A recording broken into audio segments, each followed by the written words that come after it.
আমরা হুঙ্কার জানি মামুনুল হক ফয়জুল করিমের যার আওয়াজ ভেঙ্গে চুরমার হতো মঞ্চ বাতিলে। Dear viewers, welcome to my new video. This video is very important. আমি যে বিষয়টি আপনাদের মাঝে শেয়ার করতে চাচ্ছি সেটা হচ্ছে সোহরাওয়ার্দী উদ্যানে খেলাফত মজলিসের বক্তব্যের মাঝ শুরুতে যখন গজল গাওয়া হয় সেখানে মুফতি ফয়জুল করিম নাম আসার কারণে তার মাইক বন্ধ করে দেওয়া হয়। কেন? এক জায়গায় দল থাকলে বিভিন্ন ভাগ হবে, এটাই তো স্বাভাবিক, দিস ম্যাটার ইজ নর্মাল। কিন্তু মাইক বন্ধ করে আপনারা কি করতে চান? This is a matter of questions. এটাতে আপনারা কি প্রমাণ করতে চান? মাইক কেন বন্ধ করেন আপনারা? আচ্ছা, মামুনুল হক সাহেবের বয়ানটা আগে একটু শুনি, চলুন।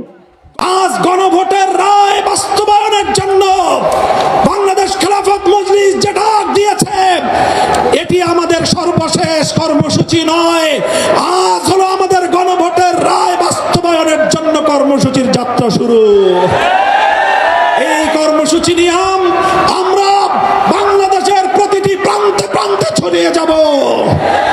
তাই আমি কর্মসূচি ঘোষণা করছি, আগামী 3 মাস মে, জুন, রক্তাক্ত জুলাই, বাংলাদেশের প্রতিটি জেলায় জেলায় গণভোটের রায় বাস্তবায়ন এবং দেশের অন্যান্য চলমান সংকট নিরসনের দাবিতে। দিস পয়েন্ট আর ইম্পর্টেন্ট, গুরুত্বপূর্ণ কথাগুলো আল্লামা মামুনুল হক সাহেব এখানে তুলে ধরেছেন।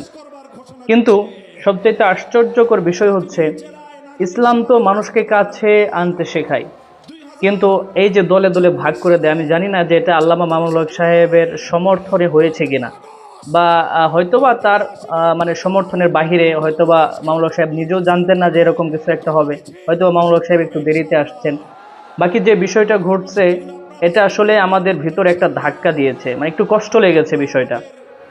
আপনাদের কাছে কেমন লাগছে আমি আসলে বিষয়টা এরকম জানি না। This didn't feel right to me, এটা আমার কাছে ভালো লাগে নাই। বাকি আমার ভালো লাগা না লাগা দিয়ে তো বড়দের কোনো কিছু যায় আসে না। বাকি সুন্দর হতো যদি মাইকটা বন্ধ না করতো, সুন্দর হতো। আমি জানি হয়তো বা অন্যান্যরা আমাকে কমেন্ট বক্সে গালাগালি করতে পারেন, স্বাভাবিক। আর আমার গ্রামে ভাই প্রচুর পরিমাণ কারেন্ট থাকে, কথা বুঝছেন, যার কারণে ভিডিও করতে গেলে কারেন্ট থাকে না, যার কারণে হাত পাকা দিয়ে বাতাস করতেছে ভাই, গরমে কোনো লোডশেডিং নেই, কথা বুঝছেন।